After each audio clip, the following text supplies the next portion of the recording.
Ya, seperti yang dikatakan oleh atau yang dijelaskan oleh Pak Aranggi tadi bahwa malam hari ini kita dalam pertemuan ini akan membahas mengenai doktrin Alkitabiah mengenai pengilhaman. Doktrin Alkitabiah mengenai pengilhaman. Ya, seperti biasanya mungkin kita terlebih dahulu meninjau apa itu definisi ya. Apa itu definisi mengenai pengilhaman. Sebetulnya definisi ini saya ambil dari Kamus Besar Bahasa Indonesia, KBBI ya. Saya terlebih dahulu mau menunjukkan arti kata ilham, definisi kata ilham. Ilham itu dalam Kamus Besar artinya definisinya adalah petunjuk Tuhan yang timbul di dalam hati. Petunjuk Tuhan yang timbul di dalam hati. Bahkan di dalam Kamus Besar Bahasa Indonesia memberikan contoh petunjuk Tuhan yang timbul di dalam hati ini seperti yang terjadi kepada ibunya Nabi Musa. Bapak Ibu tentu tahu cerita ini. Waktu itu semua anak-anak yang lahir dari orang Yahudi di Mesir akan dibantai oleh Raja Mesir. Tiba-tiba muncul ide yang tentu itu muncul dari hatinya Ibu Musa untuk memasukkan bayi Musa ke dalam peti lalu dihanyutkan di air. Kamus Besar Bahasa Indonesia memberikan contoh itu terhadap definisi ilham, yaitu artinya definisi itu adalah petunjuk Tuhan yang timbul di dalam hati, pikiran atau angan-angan yang timbul di dalam hati seperti bisikan hati, sesuatu yang menggerakkan hati untuk mencipta. Jadi sesuatu yang menggerakkan hati untuk mencipta, melakukan sesuatu seperti mengarang syair, mengarang lagu, dan sebagainya. Itu definisi ilham ya, dari Kamus Besar Bahasa Indonesia. Kemudian selanjutnya, mengenai definisi mengilhami. Ya, saya sengaja memberikan semua supaya kita terlebih dahulu memahami tentang definisi pengilhaman. Ya, jadi yang kedua adalah mengilhami. Mengilhami itu artinya memberi ilham kepada atau memberi bisikan kepada di dalam hati. Jadi ini datang dari objek yang aktif memberikan sesuatu, yaitu memberikan ilham kepada siapa saja yang ingin sang pemberi itu memberikan ilham. Kemudian yang ketiga itu adalah mengilhamkan. Ya, mengilhamkan itu artinya adalah membisikkan. Membisikkan tentang apa? Membisikkan tentang petunjuk-petunjuk dan sebagainya kepada. Itu mengilhamkan. Kemudian selanjutnya yaitu pengilhaman. Kata ini yang akan kita pakai yaitu pengilhaman. Yang artinya adalah proses cara pembuatan mengilhamkan atau mengilhami. Jadi pengilhaman ini mencakup penjelasan atau definisi dari 2 dan 3, yaitu mengilhami atau mengilhamkan, yaitu masuk di dalam definisi pengilhaman. Nah, setelah kita akan membahas tentang pengilhaman, tentu mungkin akan jauh lebih baik kalau kita menarik sebuah definisi mengenai pengilhaman ini dari Alkitab itu sendiri. Sehingga saya kira definisi mengenai pengilhaman dari Alkitab itu sendiri adalah Allah memimpin para penulis sehingga mereka menuliskan pesannya di dalam Alkitab.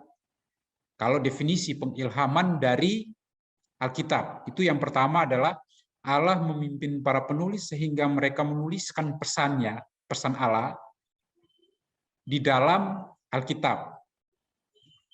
Atau yang kedua, definisi yang bisa dapat kita tarik dari Alkitab mengenai pengilhaman adalah Allah mengawasi, ya, Allah mengawasi atau menjaga sedemikian rupa sehingga para penulis Alkitab itu menyusun dan mencatat tanpa kekeliruan, menyusun dan mencatat pesannya tanpa kekeliruan kepada manusia dalam bentuk kata-kata pada penulisan aslinya. Yang perlu kita garis bawahi adalah pada penulisan aslinya atau dalam bahasa aslinya. Itu mengenai definisi ya. Kemudian selanjutnya kita akan mulai masuk di dalam tema yang akan kita bahas malam hari ini, yaitu pandangan Alkitabiah mengenai pengilhaman. Jadi sebetulnya topik ini muncul karena memang ada beberapa beberapa pandangan terhadap doktrin pengilhaman ini atau ajaran mengenai pengilhaman ini. Jadi perbedaan yang pertama yang muncul itu adalah terdapat beberapa orang yang memusatkan perhatian terhadap para penulis kitab suci saja. Jadi memang muncul beberapa yang memusatkan perhatiannya terhadap para penulis kitab suci saja. Kemudian selanjutnya adalah sebagian lain lagi itu mereka memusatkan perhatiannya pada tulisannya. Yang pertama tadi memusatkan perhatiannya kepada para penulis, kemudian selanjutnya yaitu kepada tulisannya, kemudian selanjutnya yaitu yang sebagian lagi itu mereka lebih memusatkan perhatiannya kepada para pembaca atau penerima pesan. Selanjutnya adalah beberapa lagi yang memusatkan perhatiannya kepada pesan Alkitab secara umum. Mereka memusatkan perhatiannya kepada apa yang menjadi pesan dari Alkitab itu.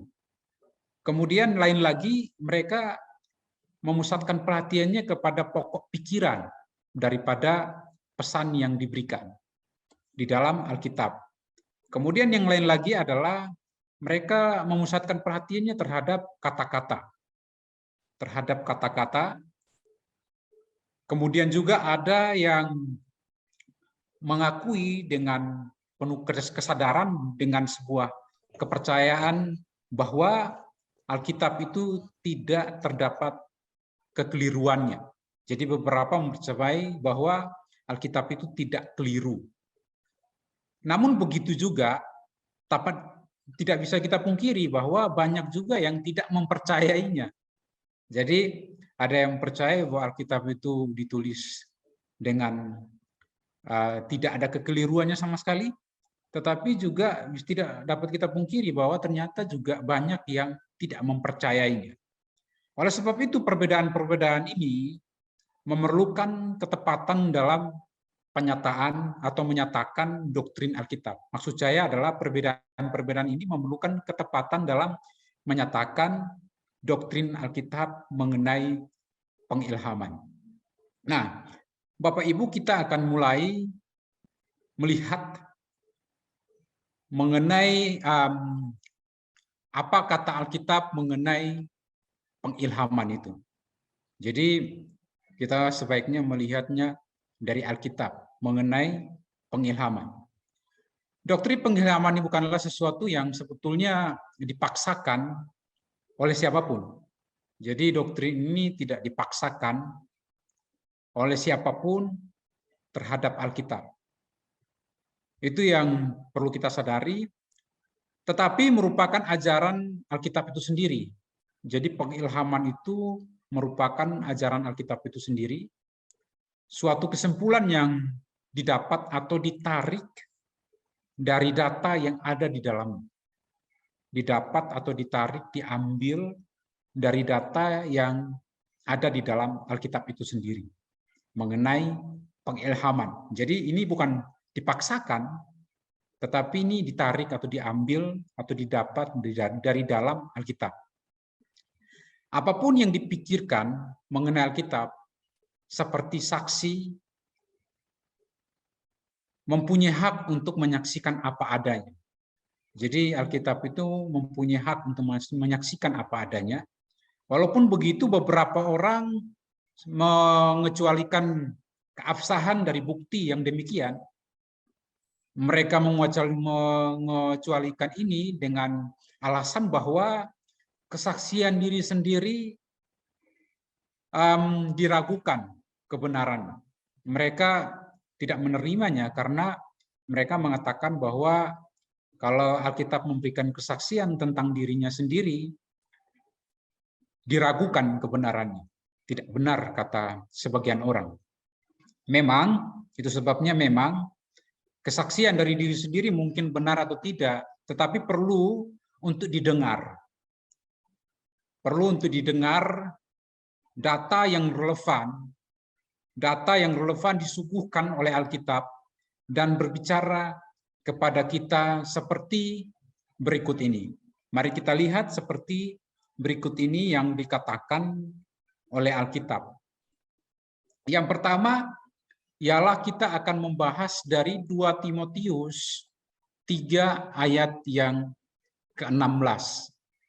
2 Timotius 3 ayat yang ke-16, dan berfaedah. Apa yang diilhami Allah? Segala tulisan.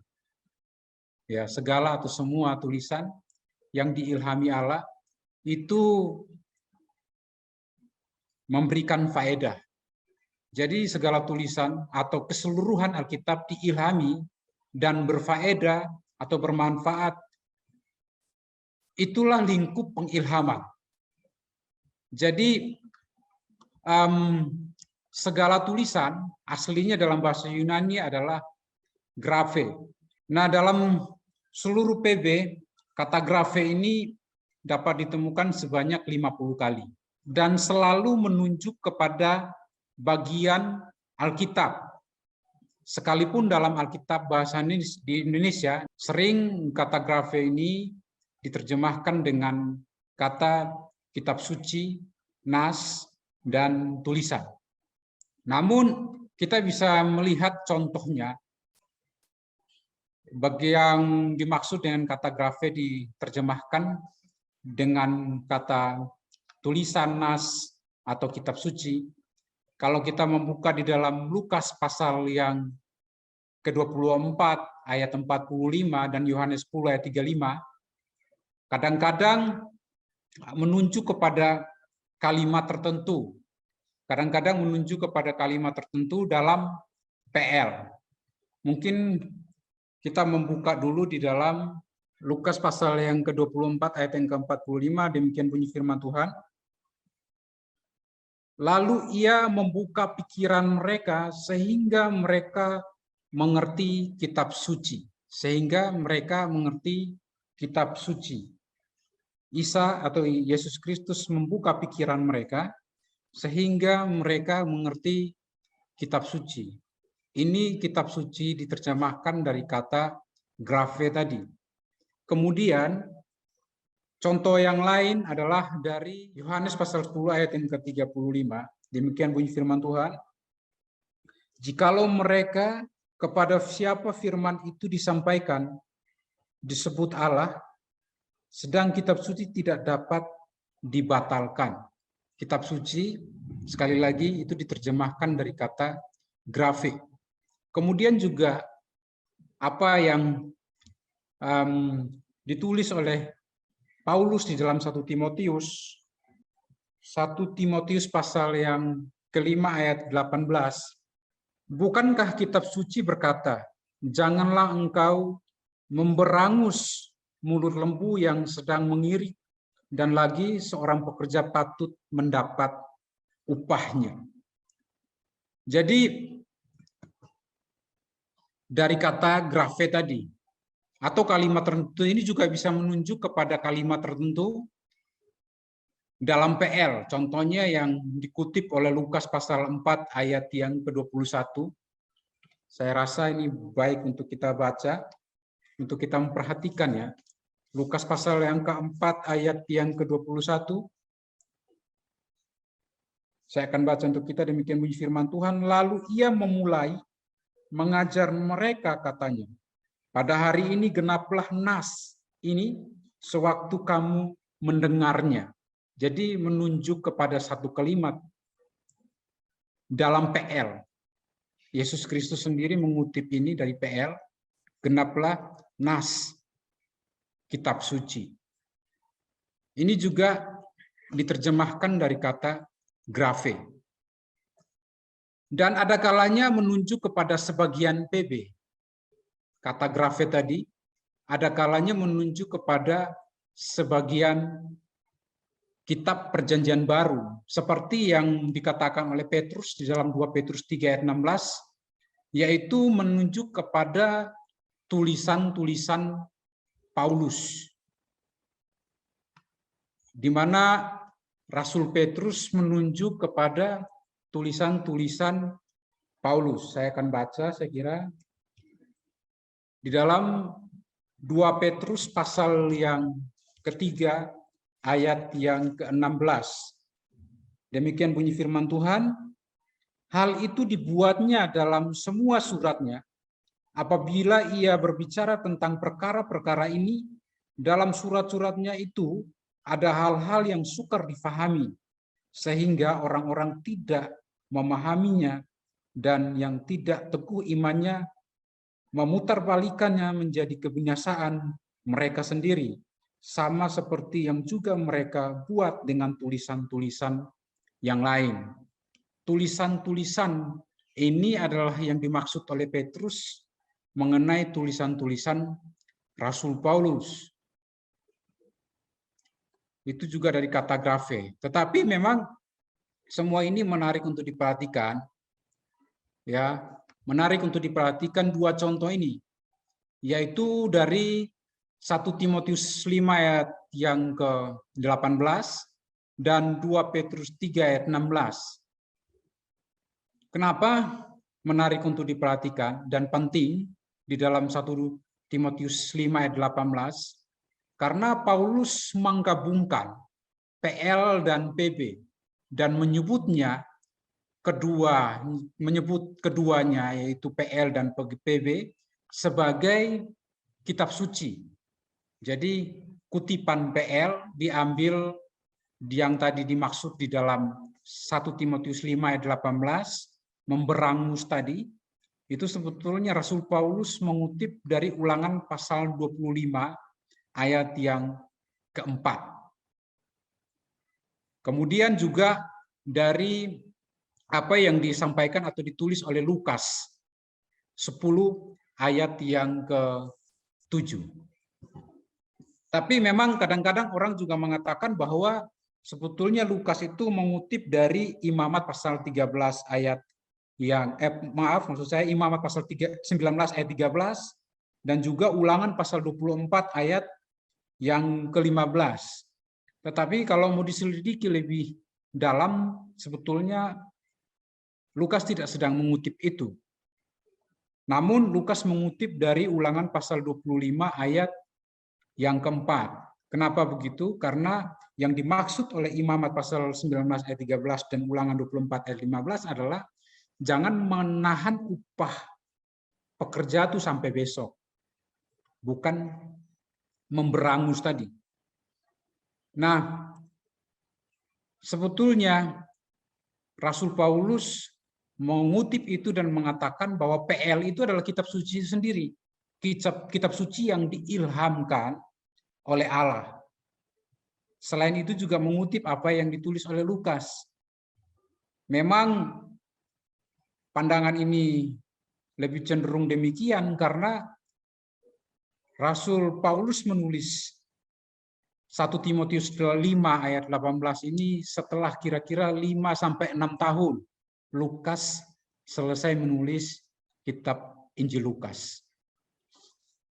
Jadi dari contoh ini kita bisa melihat dan menyadari bahwa Rasul Paulus mengutip dan mengatakan bahwa PL itu adalah kitab suci yang diilhamkan atau menerima pengilhaman dari Allah. Nah, selanjutnya Bapak Ibu, kita mau lihat bahwa dalam 2 Petrus 3 ayat 16 diterjemahkan tulisan. Ya, diterjemahkan tulisan di sini oleh Petrus dan mengakui bahkan atau menyebut tulisan-tulisan Paulus sebagai kitab suci. Ini menunjukkan wibawa yang diakui dan diterima sejak awal. Jadi memang ini menunjukkan wibawa dan sebuah pengakuan yang sudah diterima sejak awal bahwa kitab-kitab yang ditulis oleh Rasul Paulus itu adalah kitab yang diterima dengan pengilhaman yang datang daripada Allah. Meskipun begitu Bapak Ibu, Rasul Paulus ketika menulis 2 Timotius 3 ayat 16, ada beberapa kitab yang belum ditulis, seperti 2 Petrus, kemudian Ibrani, kitab Yudas, kemudian tulisan Yohanes, itu belum selesai ditulis. Belum selesai ditulis, tetapi itu tetap saja diterima ya. Namun karena kitab-kitab itu akhirnya diakui sebagai bagian dari kanon Alkitab. Itu sebabnya kita boleh menyimpulkan bahwa 2 Timotius 3 ayat 16 itu melingkupi semua yang dikanonkan, yaitu semua dari 66 kitab. Kenapa diterima oleh atau dikanonkan sebagai Alkitab, sebagai kitab suci? Karena misalkan Petrus waktu itu kitab 2 Petrus belum ditulis, walaupun belum ditulis tetapi 2 Petrus ini ditulis oleh Petrus, dia adalah rasul itu sendiri. Kemudian Ibrani, ya walaupun ada yang mengatakan bahwa ditulis oleh Rasul Paulus, ada juga yang mengatakan bahwa ditulis oleh Barnabas. Kemudian Yudas ini ditulis oleh Yudas saudara Yesus. Jadi setelah Yesus dilahirkan oleh Maria, Maria masih melahirkan lagi beberapa orang anak termasuk Yudas, kemudian juga Yakobus. Lalu tulisan-tulisan Yohanes ini adalah Rasul Yohanes. Itu sebabnya kitab-kitab ini dimasukkan sebagai kitab-kitab dalam Alkitab yang kita pakai, yaitu masuk dalam standar pengkanonan. Itu sebabnya saat ini kita memegang ada 66 kitab. 66 kitab yang kita pakai saat ini. Jadi tidak satupun kitab atau sebagian yang dikecualikan. Jadi kita menerima 66 kitab, tidak ada satupun kitab atau sebagian yang dikecualikan. Kita harus akui bahwa segenap Alkitab itu diilhamkan oleh Allah. Segenap Alkitab, yaitu dari ke-66 kitab itu diilhamkan oleh Allah. Datang daripada Allah itu sendiri. Bisa next selanjutnya. Kemudian yang kedua, yaitu segenap Alkitab dinafaskan. Itu yang tadi berfaedah. Kemudian yang kedua adalah segenap Alkitab dinafaskan Allah. Jadi segenap Alkitab dinafaskan Allah ini menyatakan cara pengilhaman. Bentuk pasif artinya Alkitab adalah hasil dari nafas Allah. Kalau begitu sebaliknya, jikalau sebaliknya bentuk aktif, maka Alkitab akan berarti bahwa Alkitab itu dikucurkan. Berarti Alkitab mengucurkan atau berbicara mengenai Allah. Jadi tentu saja tentu saja benar ya. Kalau sebaliknya, yaitu Alkitab bentuknya aktif, maka akan berarti Alkitab mengucurkan atau berbicara mengenai Allah. Ini tentu benar, tetapi itu bukan yang Paulus katakan dalam ayat ini.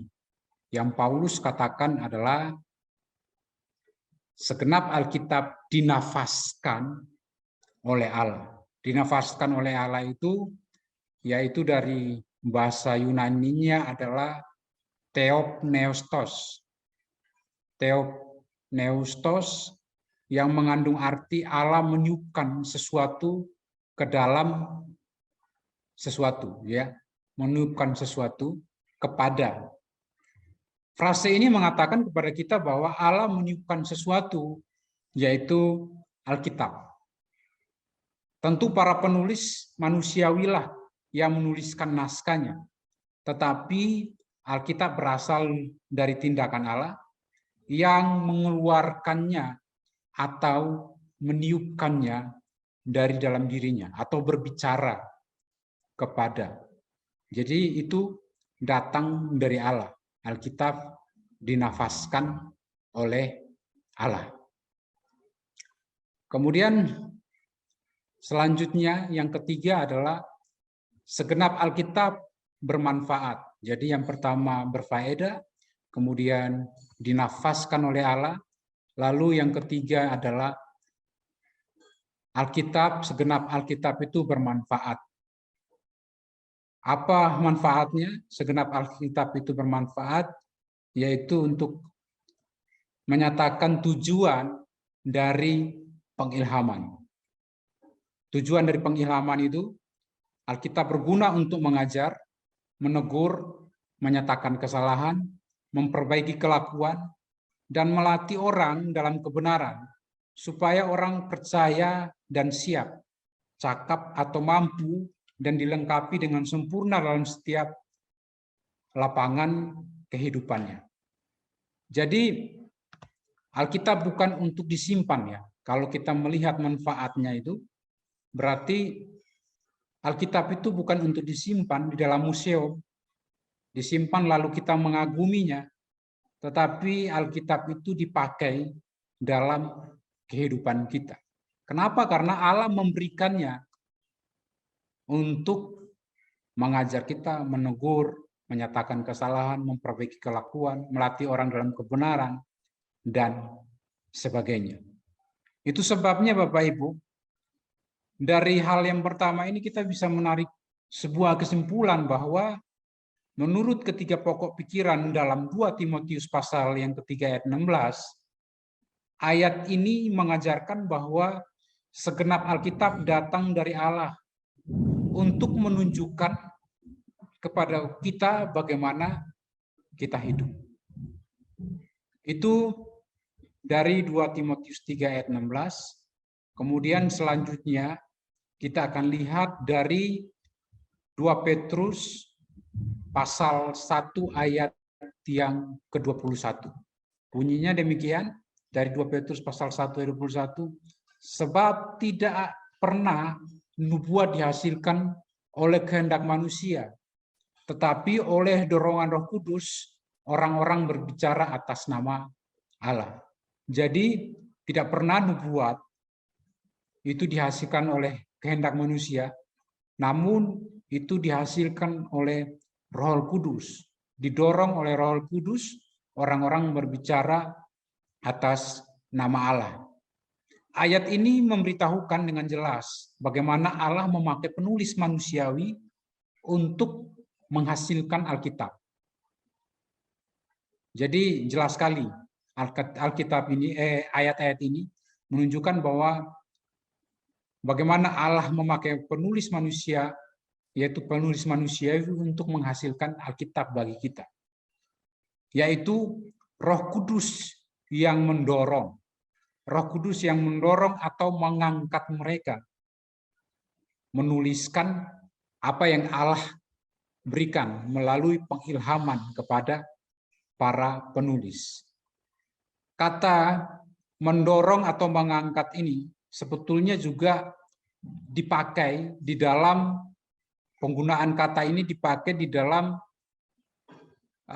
Kisah Para Rasul pasal yang ke-27 ayat yang ke-15. Ini menunjukkan bahwa Roh Kudus menerangi pikiran mengenai apa yang dimaksud ya dengan kata Roh Kudus mendorong atau mengangkat atau menggerakkan para penulis seperti yang dimaksudkan oleh Petrus di dalam suratnya, yaitu di dalam 2 Petrus pasal 1 ayat yang ke-21. Jadi kalau kita melihat dalam Kisah Para Rasul tadi sebetulnya itu bercerita mengenai Rasul Paulus yang mau dibawa ke Roma. Rasul Paulus sebagai tawanan mau dibawa ke Roma karena Rasul Paulus minta naik banding. Masalahnya itu Rasul Paulus minta untuk diadili oleh kaisar. Itu sebabnya Rasul Paulus dibawa ke Roma dengan kapal. Sebelum kapal yang membawa Paulus ke Roma itu terdampar di Pulau Malta, kapal itu dilanda angin badai.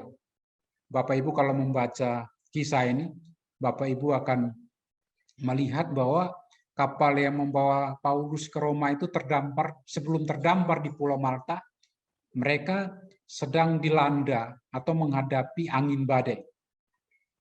Meskipun ini kata yang sama ya dipakai dalam Kisah Para Rasul, yaitu kata mendorong atau mengangkat tadi. Jadi ini menunjukkan bahwa meskipun para awak kapal itu berpengalaman, mereka tidak dapat menguasainya. Sehingga akhirnya mereka membiarkan angin membawa kapal kemanapun dibawanya. Jadi mereka membiarkan angin membawa kapal itu kemanapun angin itu membawa kapal tersebut. Jadi sama seperti kapal yang dihanyutkan, dibawa atau diseret angin, Allah memimpin dan menggerakkan para penulis. Allah memimpin dan menggerakkan para penulis. Allah memakai mereka untuk menghasilkan kitab-kitab di dalam Alkitab. Meskipun angin itu suatu kekuatan yang besar, yang menggerakkan atau menghanyutkan kapal, para awak kapal itu tidak tidur dan tidak pasif. Jadi itu sebabnya demikian juga bahwa Roh Kudus adalah kekuatan yang memimpin, yang mengarahkan para penulis, tetapi mereka juga memainkan peranan sendiri secara aktif dalam menuliskan Alkitab. Jadi mereka memainkan peranan secara aktif untuk menuliskan Alkitab. Kemudian melalui ayat ini menyatakan bahwa kemauan para penulis tidak mengarahkan penulisan Alkitab. Ya, maksudnya adalah melalui ayat ini menyatakan bahwa kemauan para penulis tidak mengarahkan Alkitab, sama seperti kata kerja yang sama yang dipakai di dalam 2 Petrus 1 ayat 21 tadi dengan yang di Kisah Para Rasul, kata yang sama yaitu didorong atau digerakkan muncul pada bagian akhir ini, menunjukkan bahwa nubuat tidak dihasilkan oleh kehendak manusia, tetapi oleh kehendak Allah melalui Roh Kudus. Pernyataan ini mengandung penjelasan penting mengenai soal ketidakkeliruan Alkitab. Jadi memberikan penjelasan penting mengenai Alkitab yang tanpa salah. Kenapa? Karena bukan berdasarkan kemauan manusia, juga bukan berdasarkan kemauan manusia yang termasuk tidak mau berbuat salah, atau kemauan manusia untuk tidak menuliskan atau menghasilkan Alkitab, tetapi itu semata-mata oleh dorongan Roh Kudus. Roh Kudus yang tidak pernah keliru, itulah yang menghasilkan Alkitab, sebagaimana Alkitab yang kita pegang saat ini. Memang para penulis itu aktif dalam penulisan, tetapi apa yang mereka tuliskan itu dipimpin oleh Roh Kudus, bukan oleh kehendak mereka yang mungkin bisa salah. Tetapi mereka menulis oleh Roh Kudus yang adalah benar. Roh Kudus yang adalah benar itu dan tidak mungkin atau tidak bisa salah. Itu sebabnya Alkitab kita adalah Alkitab yang diterima dengan tanpa salah. Melalui 2 Petrus 1 ayat 27 ini kita bisa menarik kesimpulan bahwa 2 Petrus 1 ayat 21 ini menyatakan bahwa Allah memakai manusia dan memberikan kepada kita sebuah Alkitab yang keseluruhannya diterima benar, tanpa keliru, tanpa mengandung kesalahan dalam teks aslinya. Itu dari 2 Petrus 1 ayat 21 maksud saya.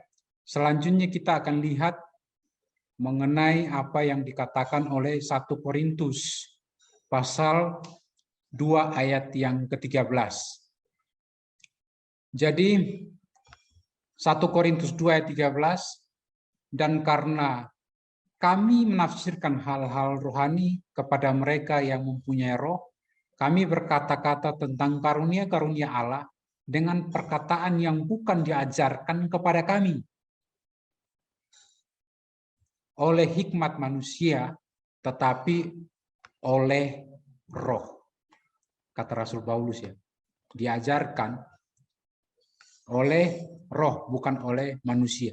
Di sini Paulus menyatakan bahwa wahyu Allah datang kepada kita dalam kata-kata. Jadi seperti yang di awal tadi kita menunjukkan bahwa beberapa orang hanya menaruh perhatian mereka kepada kata-kata saja, tetapi di sini Rasul Paulus menyatakan bahwa wahyu Allah itu datang kepada kita dalam kata-kata. Paulus menegaskan bahwa pesan Allah datang melalui kata-kata dalam teks. Jadi mari kita perhatikan bahwa Petrus mengatakan bahwa Paulus berkata-kata dalam semua suratnya, di dalam 2 Petrus 3 ayat 16, maka Rasul Paulus berbicara dalam kata-kata tentu menunjuk kepada keseluruhan kitab yang ditulis oleh Rasul Paulus. Ada kurang lebih 13 kitab ya yang ditulis oleh Rasul Paulus. Itu diakui sebagai kitab suci yang diilhami oleh Allah. Jadi melalui 1 Korintus 2 ayat 13 ini kita bisa menarik kesimpulan bahwa melalui teks ini mengajarkan bahwa kata-kata yang dipakai dalam Alkitab itu adalah diilhami oleh Allah. Selanjutnya kita mau lihat di dalam PL, dan penulisnya menyatakan bahwa Alkitab itu diilhamkan dan diwahyukan oleh Allah. Sebetulnya ini banyak sekali ya Bapak Ibu. Banyak sekali, jadi saya rasa waktu kita tidak cukup untuk melihat satu persatu. Tetapi di dalam ayat-ayat berikut ini terdapat pernyataan dari PL bahwa Alkitab itu diilhamkan oleh Allah. Bapak Ibu bisa melihat semua ayat-ayat yang muncul di layar, seperti Keluaran 4 ayat 10-17, Bilangan 17 ayat 2-3, Ulangan 4 ayat 2, 6 ayat 1, dan seterusnya. Ini semuanya itu datang dan berbunyi bahwa inilah firman Allah. Inilah firman Allah. Pak Ranggi bisa tolong perhatikan ya, perkataan Allah berfirman, inilah firman Allah, atau kata-kata yang lain menyatakan bahwa Allah berbicara.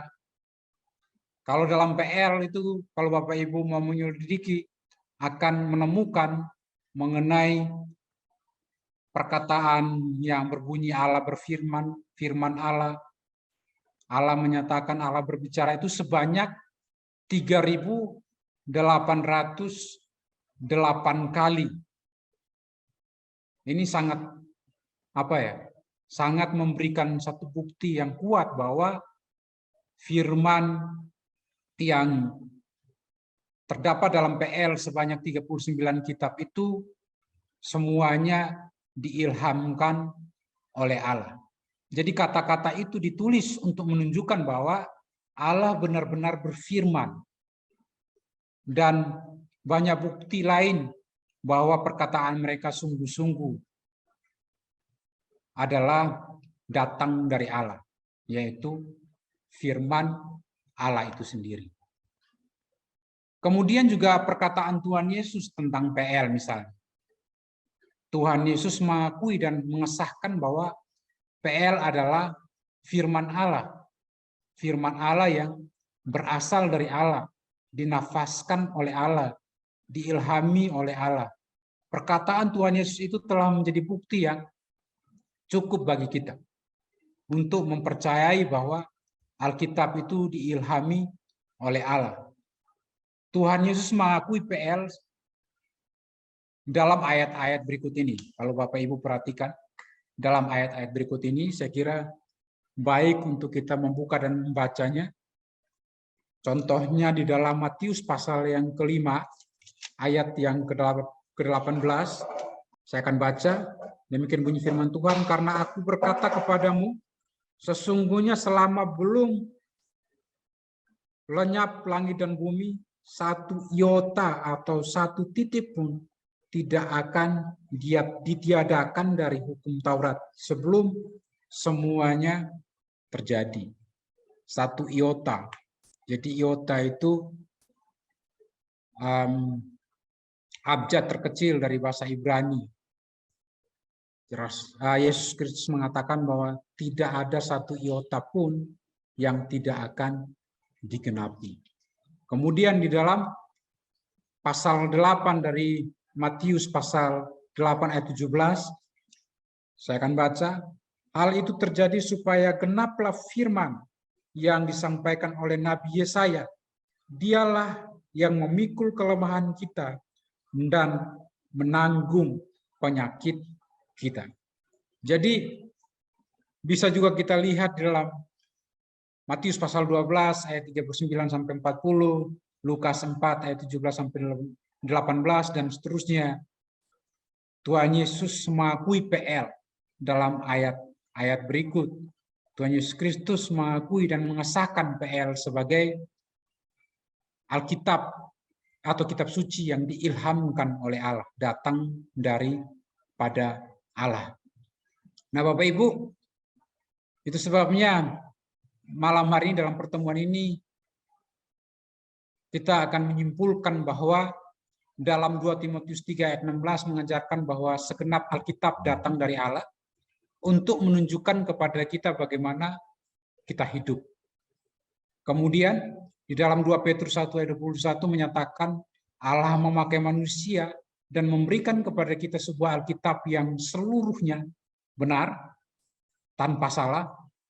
Semua kata-kata dalam Alkitab adalah diilhami oleh Allah melalui Roh Kudus. Firman itu, sekali lagi, firman itu berasal dari alam pikiran Allah dan disampaikan dari mulut Allah oleh Roh Kudus. Oleh karena itu dapat disimpulkan bahwa pengarang Alkitab itu tunggal, yaitu Allah sendiri. Alkitab bukan berisi firman Allah, melainkan Alkitab itu sendiri adalah firman Allah. Sebagai penutup, saya ingin mengajak kita untuk membuka dari Yohanes pasal ayat yang ke-17, saya akan baca untuk kita. Kuduskanlah mereka dalam kebenaran. Ini kata Tuhan Yesus. Doa Tuhan Yesus untuk murid-muridnya. Apa yang Tuhan Yesus Kristus doakan dalam doanya. Tuhan Yesus mengatakan, kuduskanlah mereka dalam kebenaran. Kebenaran yang mana? Yaitu firman-Mu adalah kebenaran. Kuduskanlah mereka di dalam kebenaran. Kebenaran yang mana? Yaitu firman-Mu. Firman yang diilhamkan oleh Allah itu dapat menguduskan kita. Kita tidak seharusnya menutup mata terhadap penegasan Alkitab tentang dirinya sendiri. Dalam hal pengilhaman, tiada kata lainnya yang sebanding. Allah meniupnya, Allah meniupkan, mengilhami firman-Nya. Manusia yang menuliskannya, dan kita sekarang dapat memilikinya. Sekian yang bisa saya sampaikan dalam pertemuan ini. Tuhan Yesus memberkati. Baik. Terima kasih Bapak Jitro atas penyampaiannya. Ya, jadi Bapak Ibu, di malam hari ini kita baru saja mendapatkan penjelasan tentang doktrin Alkitabiah mengenai pengilhaman ya. Seperti yang Pak Jitro sampaikan, sebenarnya prinsip yang kita gunakan untuk teliti tentang doktrin Alkitabiah ini sudah termasuk dari salah satu ayat yang Pak Jitro kutip tadi, di mana kata-kata yang di 1 Korintus pasal 2 ayat 13, kata-kata yang digunakan di dalam Alkitab itu merupakan inspirasi langsung dari Allah. Sehingga dari 2 Timotius pasal 3 ayat 16, lalu 2 Petrus pasal 1 ayat 21, dan di 1 Korintus pasal 2 itu sendiri, kita bisa dapatkan satu doktrin Alkitabiah mengenai pengilhaman. Dan yang Tuhan sendiri maksud memang karena kata-kata yang ada di dalam Alkitab itu dia sendiri yang ilhamkan oleh tuntunan Roh Kudus. Dan itu tadi, ujungnya adalah untuk perkembangan kita di dalam Kristus.